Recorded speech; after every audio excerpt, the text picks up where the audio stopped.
Hello everyone, welcome to the monthly current affairs session.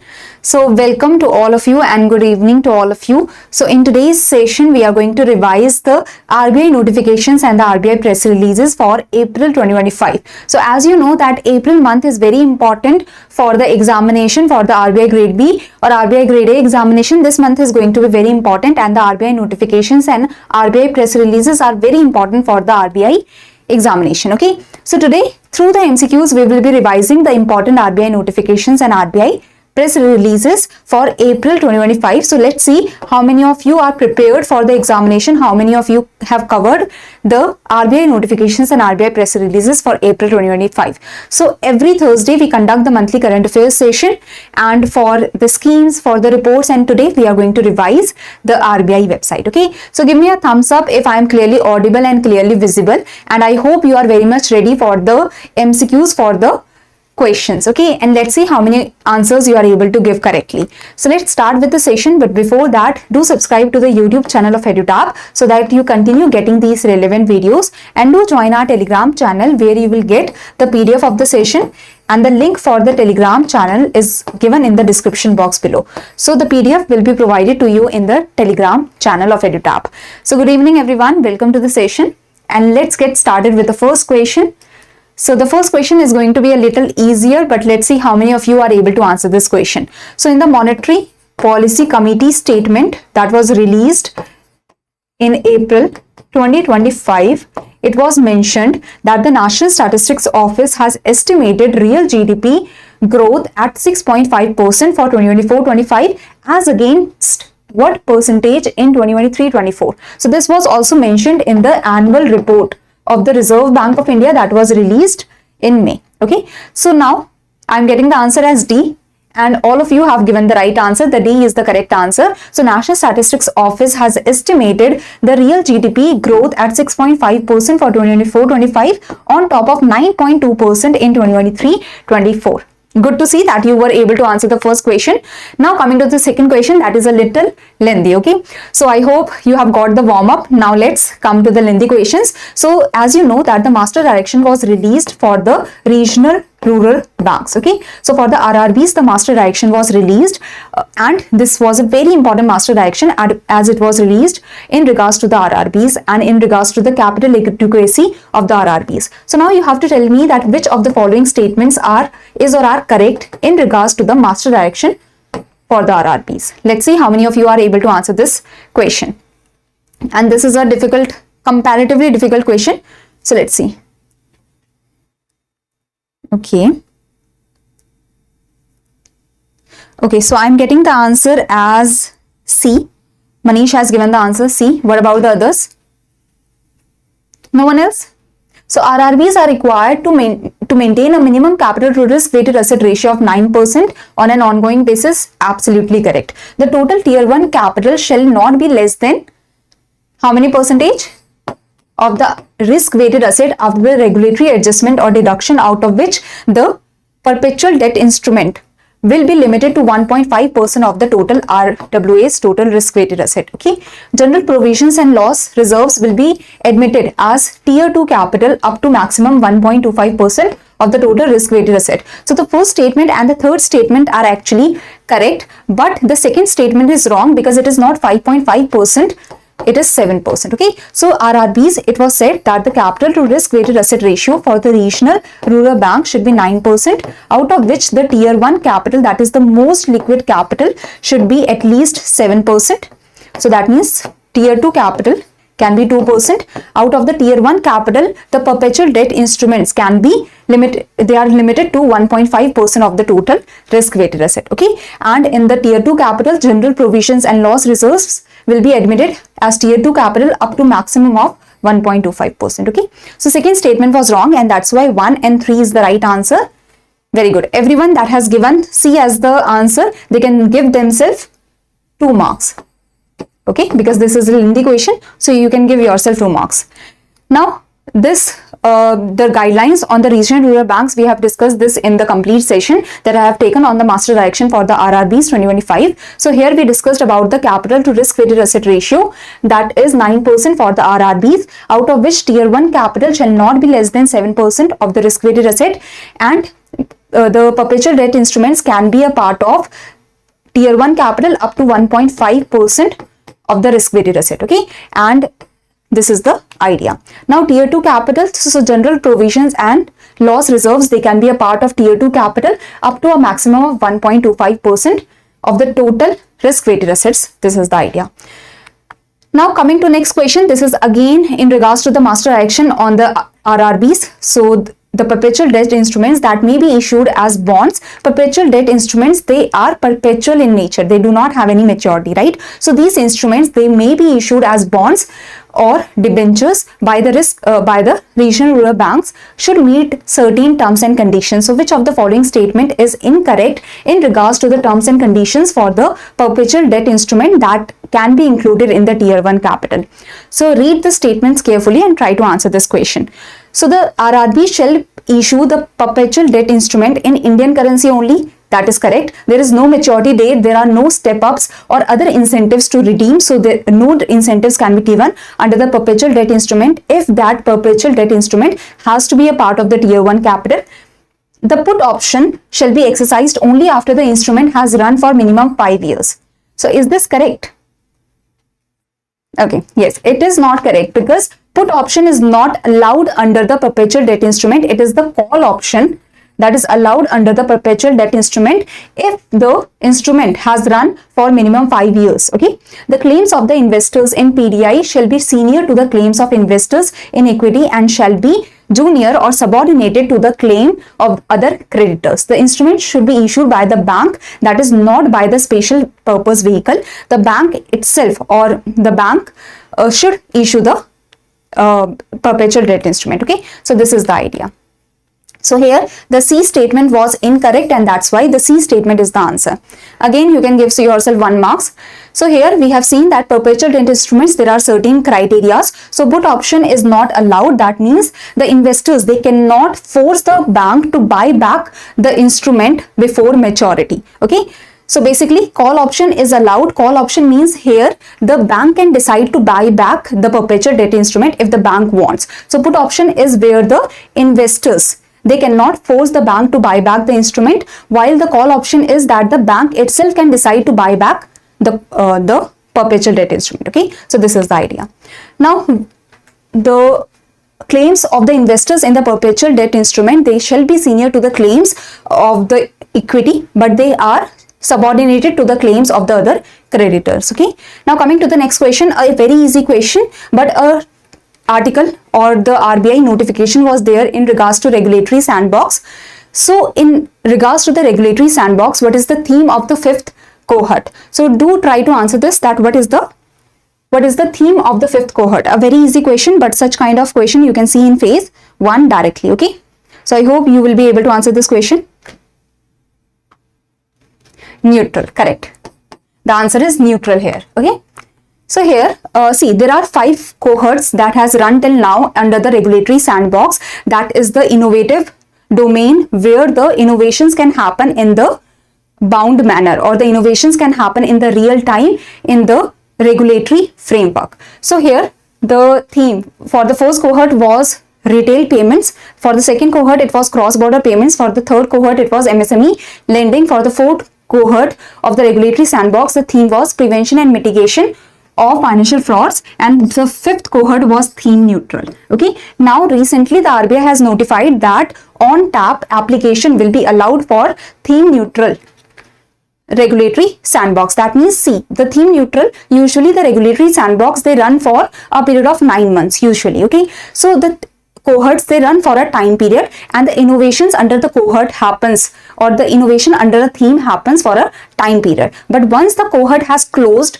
and the timeline has finished, after that the RBI can announce the on tap application. That means after the cohort has finished, the RBI can allow on tap innovations and on tap application on the theme. So here the RBI has introduced the theme neutral application facility as part of its own on tap facility under the regulatory sandbox, so that continuous innovation can happen in the regulatory sandbox under the theme neutral. Theme neutral means that there are various problem statements, or there are various areas on which the innovation can happen. Okay, So this is the idea. So this will support the continuous innovation and foster collaboration with innovators. And again, I have taken a session on this topic also, and we have discussed the complete framework for the regulatory sandbox under this session. Okay.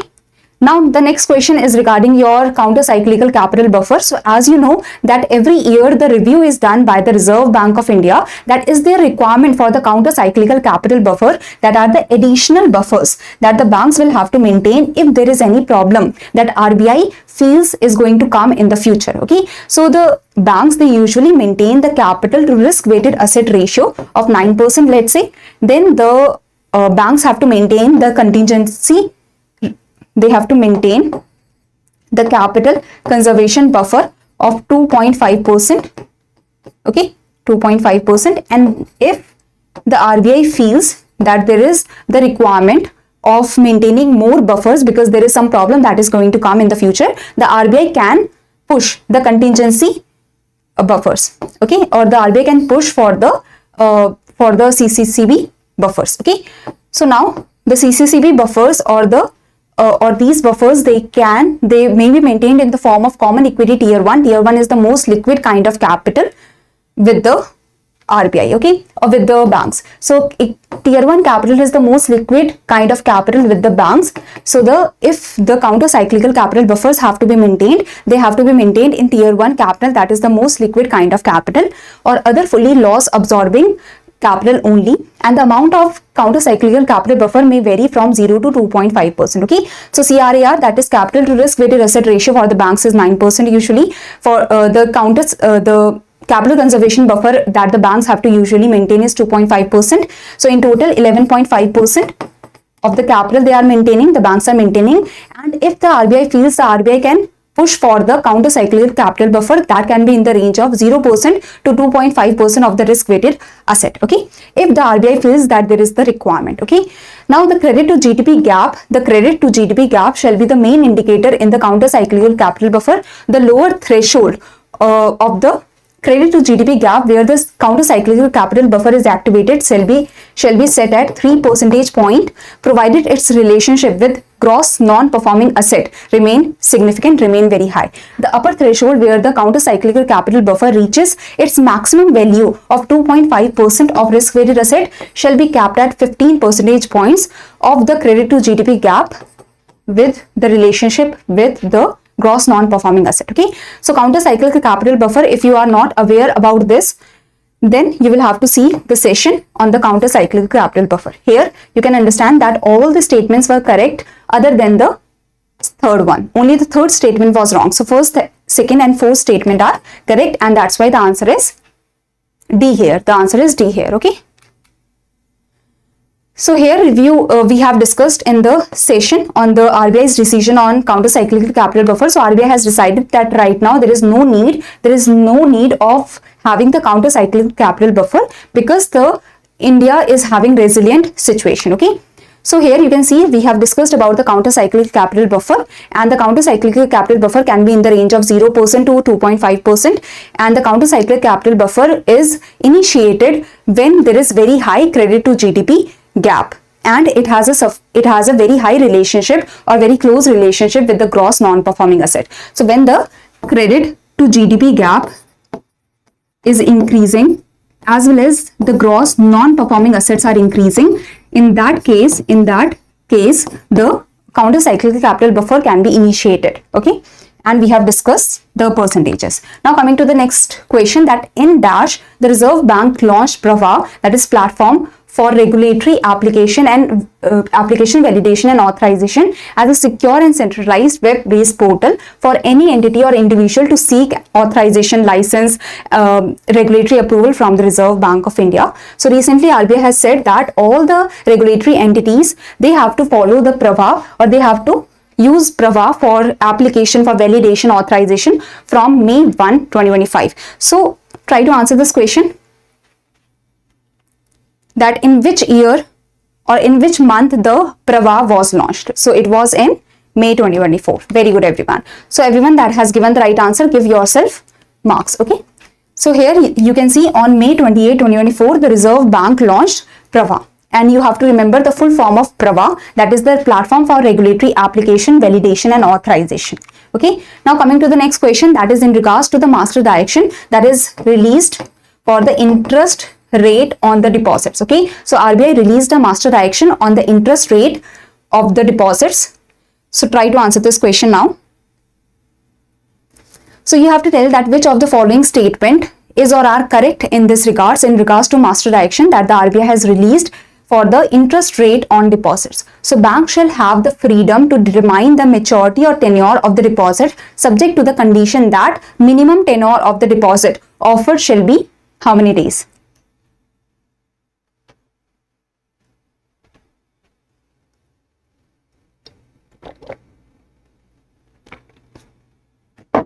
This we are talking about the term deposit. Okay, this is the term deposit. This is in regard to term deposit. Next is all the term deposits accepted by commercial banks from individuals held singly or jointly for amount of rupees 1 crore and below, and all the term deposits accepted by the cooperative banks from Hindu undivided family for amount of 1 crore and below shall have premature withdrawal facility. So they are the term deposit that can only be withdrawn after maturity, but if the term deposit is of 1 crore or less, then they will have the premature withdrawal facility. Okay. Bank shall have the freedom to determine the maturity or tenure of the deposit subject to the condition that minimum tenure of the non-resident external term deposit shall be 1 year and that of non-resident ordinary term deposit shall be 7 days. 7 days. And here also the term deposit should have the minimum maturity of 7 days. So here you can see that first and third statements are incorrect. Only second statement is correct, and that's why the answer is very good, everyone. Good to see that you are able to answer correctly. So the answer is E here. Okay. So the first statement was incorrect because term deposit should have a minimum tenure of 7 days. The third statement was wrong because the NRO term deposit shall have a minimum tenure of 7 days and NRE term deposit should have a minimum tenure of 1 year. Okay. So here not 10 days but 7 days. So E is the answer here. Again, I have taken a session on master direction on the interest rate on deposits. Why I am showing you these snippets? Because if you want to have the in-depth understanding of a topic, you can go and see the complete session. Okay. So here you can see that 7 days for the term deposit. 7 days is the minimum tenure. Okay. And all term deposits accepted by the commercial bank, they will have to be provided with the premature withdrawal facility if the amount is 1 crore and below. Okay. So for bank shall have the freedom to determine the maturity or tenure of the NRE term deposits and NRO term deposit, but for NRE term deposit 1 year timeline is the minimum, and for NRO term deposit 7 days timeline is minimum. The NRE, NRO, all of this has been explained to you in the complete session. Now this is a revision session, so I'm not going to go too much in depth. Now coming to the next question, that interest on floating rate bonds. Floating rate bonds means these are the bonds that have the fluctuating interest rate. They do not have the fixed interest rate. They have the floating interest rate, the changing interest rate that changes with the condition of the economy. Okay, so interest on floating rate deposit shall be within the ceiling of swap rate for the respective currency or maturity, and in case of fixed rate deposits, interest shall be paid within the ceiling of overnight alternative reference rate for the respective currency or maturity. That means if the in the case of foreign currency non-resident deposits, that means if the foreigners, if the non-residents, they are depositing their money in India under the FCNR deposits. So these kind of deposits is held in the foreign currency. So let's say that a non-resident, that is David, wants to deposit in the FCNR, in the foreign currency non-resident deposit account. So that David is doing the deposit in our country in the Bank of India. So David is depositing $100. So those $100 will be deposited in the FCNR account of the Indian bank, and the interest rate, the maximum interest rate can be paid, that is the maximum interest rate that can be paid is under the ceiling. Okay, so interest rate ceiling on FCNR bank deposits shall be overnight alternative reference rate for the respective currency or swap plus 250 basis points for 1 year or less than 3 years. So these deposits that are of 1 year to less than 3 years, they will have the interest rate ceiling of overnight alternative reference rate for the respective currency or swap plus 250 basis point. And if the deposit is for 3 years and above, up to and including 5 years. So in this case, the overnight alternative reference rate for the respective currency or swap plus 350 basis points. Okay, so this is the idea, that 250 basis point and 350 basis point. So 1 year and less than 3 year, that will have the interest rate ceiling of overnight alternative reference rate of plus 250 basis point, and 3 years and up to 5 years we can say, or including 5 years. So in this case, the ceiling will be, interest rate ceiling will be overnight alternative reference rate plus 350 basis point. Okay, so this is the idea. So here the ceilings have been given and a question can come directly from this. Now coming to the next question, that is in regards to the ATM operators and the ATMs. Okay, so Reserve Bank of India has taken significant step to improve the access for the commonly used denomination. So commonly the people use 100 rupees or 200 rupees notes. So to increase the access of the public of these notes, the RBI has decided that it is compulsory to have one cash cassette of 100 rupees or 200 rupee denomination up to what percentage by September 30, 2025. So it is 75%. Yes, absolutely correct. Okay, so in line with above, the RBI has decided that all the banks and white label, that is the non-bank ATM operators, they will ensure that their ATMs regularly dispense 100 rupees and 200 rupees denomination banknotes. As part of this initiative, 75% of all ATMs must dispense either 100 rupee or 200 denomination banknotes from at least one cassette by September 30, 2025. Okay, and by March 31st, 2026, 90% of all ATMs shall dispense either 100 rupee or 200 denomination banknotes from at least one cassette. Okay. Now coming to the next question, that Reserve Bank of India has issued guidelines in the past to banks on opening of and operations in deposit accounts of minor. Now it has been said that the minors that are above such an age limit of not less than dash years and up to such amount and such terms as may be fixed by the banks, keeping in view their risk management policy, may be allowed. So these minors will be allowed to open and operate their saving or term deposit accounts independently if they so desire, and such terms shall be duly conveyed to the account holder. So if the minors are of the age not less than 10 years, then they will be allowed to independently hold the savings or term deposit account. Okay, so here the answer is B, 10, that is 10 years. So I have taken a session on this, basically the opening of an operation in deposit account of minors. So minors that are below 10 years, they can also open the savings account or term deposit account with the help of the guardian, but the minors above such an age limit of not less than 10 years and up to such amount as allowed, they can independently open and operate savings or term deposit account. So previously only the savings account was allowed, but recently as per the new guidelines, the minors that are not less than 10 years, they can open their savings account as well as the term deposit account. Okay, so this is the idea. Now there are other guidelines also, that on attaining the age of majority, fresh operating instructions will be provided, specimen signature has to be taken and such. So these are the guidelines in regards to opening an operation in deposit account of minors. The most important point is the age that you have to remember, and the saving and term deposit they will be allowed to open. Okay, as well as the banks are free to offer additional banking facilities like internet banking, ATM or debit cards, checkbook facility, etc. to the minor account holders basis on the bank policy.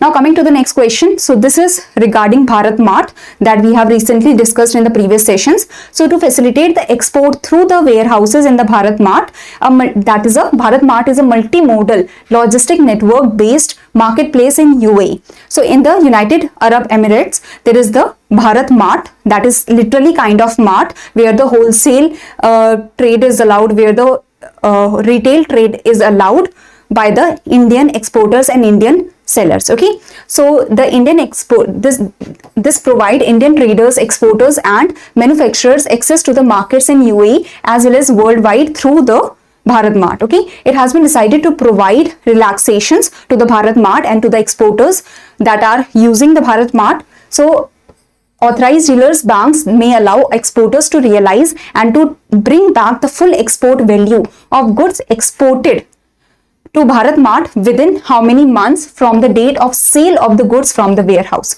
Okay, so the Indian exporters, they can export the good to the Bharat Mart, that is a kind of storage also, and when the product is sold, okay, to the entities or to the individuals or to the other countries, once the product is sold, after that within how many months the money has to be repatriated back to India. So it is within 9 months. Okay, once the good has been sold to the entities or to the different markets and different countries and such, so once the good has been sold, after that 9 months are given for the repatriation or for the bringing back of the money of the full export value. So this is the idea. Very good, everyone. Correct answer is the right answer. Okay, so this we have discussed in a session, that there is the project design on Bharat Mart, and the Bharat Mart has been established. This is a multimodal logistics system that has been established in UAE. So you can see this is the Bharat Mart where the retail trade and the wholesale trade is allowed, and here the Indian exporters, it is like a warehouse also where the Indian exporters can send their products that will be stored here, and from here the product can be sold to different countries and to different areas and such. Okay, now if the product is sent to Bharat Mart for storage purposes, and from there the product is sold to some other countries, to some other areas and such, so once the product has been sold, then only it will be compulsory for the exporters to bring back the money that has been earned. Okay, so this is the idea. Now coming to the next question. Now see, usually in schemes what happens, that a paragraph is given, and on the basis of that paragraph there are 3 or 4 questions that come in the exam. So this kind of question I have brought for the RBI notification also, because this is a very important RBI notification. So I have brought 3 questions on this particular paragraph. Okay, so basically the RBI has formulated a framework of incentives titled Currency Distribution and Exchange Scheme to encourage all the bank branches to provide better customer services to the member of public. So there is the Currency Distribution and Exchange Scheme, under which the incentives are given for the clean note policy, so that the clean notes are provided to the public. Okay, in regards to the opening and operating the currency chest in northeastern region. So currency chest, so certain bank branches, they are allowed to work as a currency chest, so they get the banknotes or they get the money from the RBI,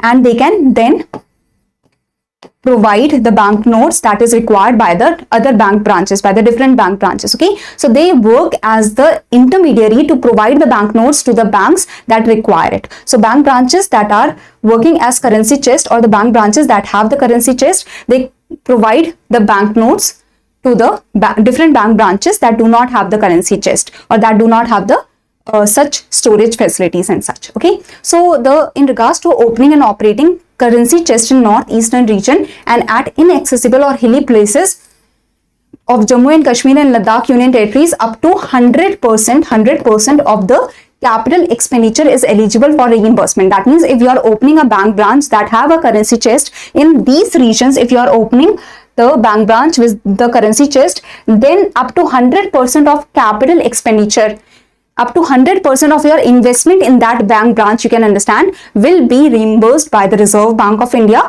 up to a ceiling of 50 lakh rupees. Okay, and 50% of your revenue expenditure that you are spending on the operation of the currency chest, so 50% of your revenue expenditure is eligible for reimbursement for the first 5 years of the currency chest operation. So you can understand that this is the idea. Now,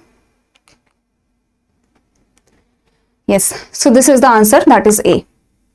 Now this again we have discussed that the currency distribution and exchange scheme for bank branches, including currency chest has been formulated in order to ensure that all the bank branches provide better customer service to members of public with regard to clean note policy, and clean notes are provided to the public. Okay, so this is the idea. Now in the nature of service, so opening and operating currency chest, so the bank branch that open the currency chest, or the bank branch with currency chest that is opened in northeastern region and at inaccessible or hilly places of Jammu and Kashmir and Ladakh Union Territories, so they will get 100% of reimbursement in regards to the capital costs that they have borne, and up to the ceiling of 50 lakh rupees. Okay, revenue cost, so 50% of revenue expenditure, the operating cost is eligible for reimbursement for the first 5 years of the currency chest operation. Now coming to the second question in regards to this paragraph only. So in regard to the distribution of coins, the incentive of rupees dash per bag for distribution of coins and an additional incentive of rupees dash per bag of the paid shall be paid for coin distribution in rural and semi-urban areas on the submission of a concurrent auditor. So basically, incentive has to be given if there is the distribution of coins in the urban areas, and then there is additional incentive that will be provided if the distribution of coins is happening in the rural or semi-urban areas. So the incentive is 65 rupees if the distribution is happening of the bag of coins and such, and there is additional incentive that is of 10 rupees. So additional incentive 65 rupees is the incentive. Additional incentive will be given if the bag of coins are being distributed to rural or semi-urban areas. Okay, so this is the idea. Yes, C is the answer here. So here you can see that the distribution of coins 65 rupees per bag for distribution of coins, and additional incentive of 10 rupees per bag shall be paid for coin distribution in the rural or semi-urban areas. Now the next question is that service charge to be levied by the currency chest. So now, as I've told you, that currency chest, let's say this bank branch XYZ, it is a bank branch of State Bank of India. This is working as a currency chest. So it has a currency chest that gets the banknotes, and it has to distribute the banknotes to the different bank branches so that the continuation of the business can happen of the different bank branches. So the currency chest bank branch can levy charges from the non-chest branches. So how much is the service charge that can be levied? So service charge to be levied by currency chest on non-chest branches would be dash rupees per 100 pieces that is given by large modern currency chest, and rupees dash per 100 pieces for other currency chest. So it is the large modern currency chest will take the service charge of rupees 8, and the other currency chest will take the charge of 5 rupees. Okay, so this is the idea. So here the cash deposit by non-chest branches. Now remember this also, that non-chest branches, they handle customer deposits. They take customer deposit. Let's say a customer has come and the customer has deposit 1 crore rupees or 10 crore rupees or 30 crore rupees for the deposit, that is like term deposit and such. So non-chest branches, they handle customer deposits and withdrawals in cash, but they are not allowed to store large cash reserves. They are not allowed to store large cash amount because they do not have that level of security. They do not have that level of the vaults and such. Okay, so it is said that if the non-chest branches receive a lot of money, they have to transfer this money to the currency chest branches so that the money is stored in a safe place in the safe vaults. Okay, so cash deposit, if the cash deposit, non-chest branches are depositing the cash with the currency chest, so in this case also the service charge will be levied. Okay, so service charge to be levied by currency chest on non-chest branches, so that is large modern chest branches will take rupees 8 per 100 pieces, and other chest branches will take rupees 5 per 100 pieces. Coming to the last question for today, try to answer this question.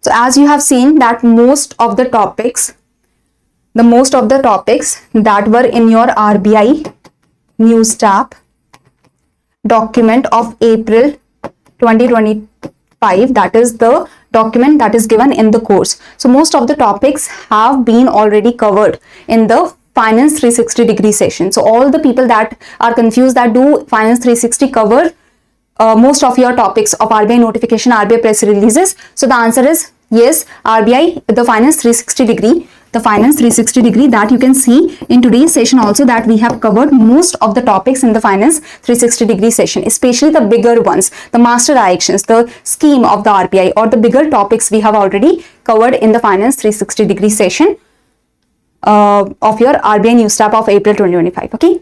Now the limits for FPI investment in, the limit is there for the foreign portfolio investment that can happen in the government securities, in the state development loans, or in the state government securities and corporate bonds. So the FPI investment limit is 6% for the government securities, 2% for the state development loans or the state government securities, and 15% for the corporate bonds. So the answer here is E. The answer here is E.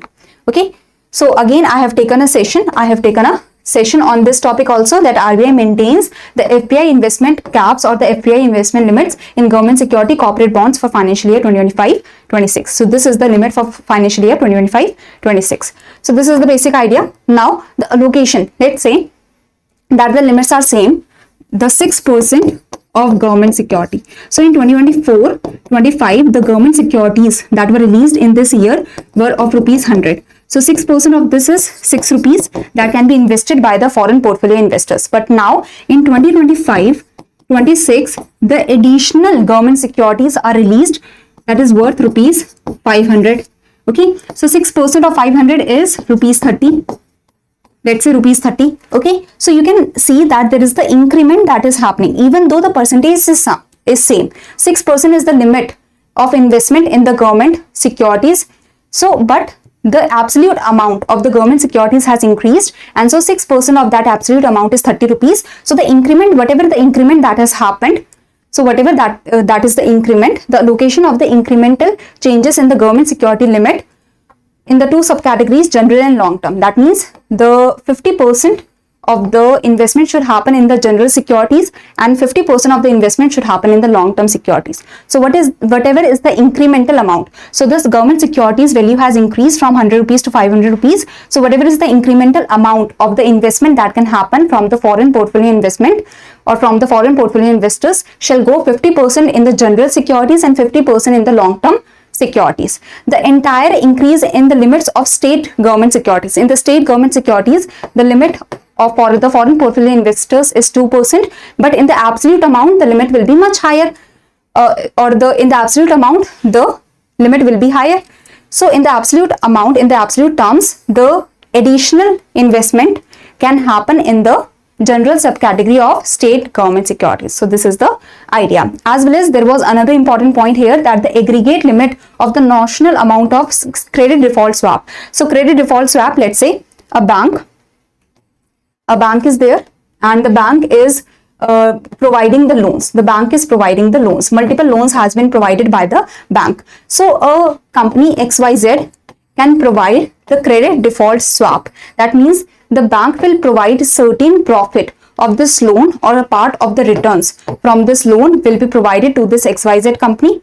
A premium will be provided to this XYZ company, and this XYZ company will take the benefit and will say that if the loss happens, if the borrower defaults, then the XYZ company will take the loss.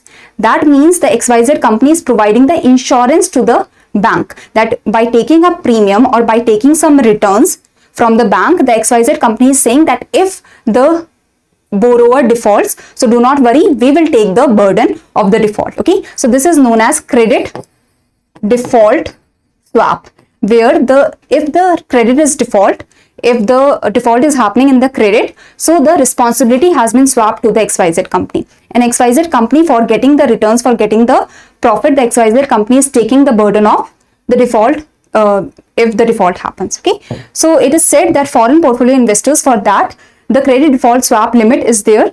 So aggregate limit of the notional amount of credit default swap sold by foreign portfolio investors shall be 5% of the outstanding stock of corporate bonds. Accordingly, an additional limit of 2,93,612 crores is set for 2025-26 for the credit default swap. In the credit default swap, it is like insurance that is provided to the bank.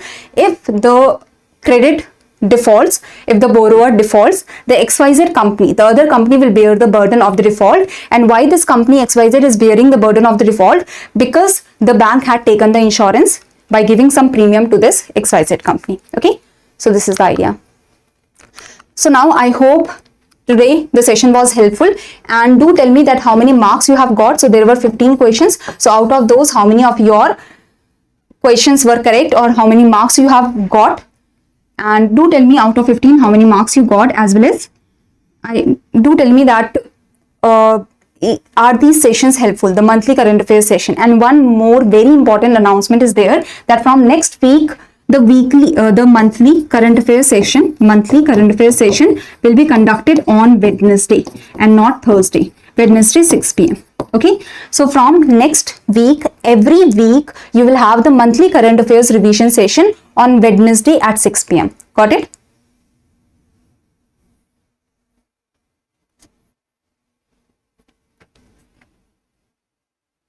Yes, next Thursday we will have, next Wednesday we will have current app. Okay, so let me just reiterate this, or let me just re-inform you that monthly current affairs session that happens on Thursday every week at 6 p.m. they will happen. From next week they will happen on Wednesday every week at 6 p.m. at 6 p.m. Because usually what happens now that you have Devanshu sir's session, the current affairs session you have from 5 to 6, and then from 6 you have the revision session. So to not have that like contradict, or to not have that clash between the sessions, so we are like putting the session on Wednesday at 6 p.m. so that on Thursday you can join Devanshu sir's session, that is of current affairs, the CT 360. Okay, Wednesday 6 p.m. Can we expect one short video? What is that? Aniket, I didn't understand. Okay, so do tell me that out of 15 how many marks you have got, and do remember that from next week the revision session will be on Wednesday at 6 p.m. and let me tell you that the revision sessions are very important because they help you to understand that which topics were in news or they were present in the month, and they help you to understand that how much you remember and how much marks you are able to get. Okay, so do practice. Thank you everyone, and all the very best for your examination. I hope you are preparing very well for it. Thank you everyone. Thank you.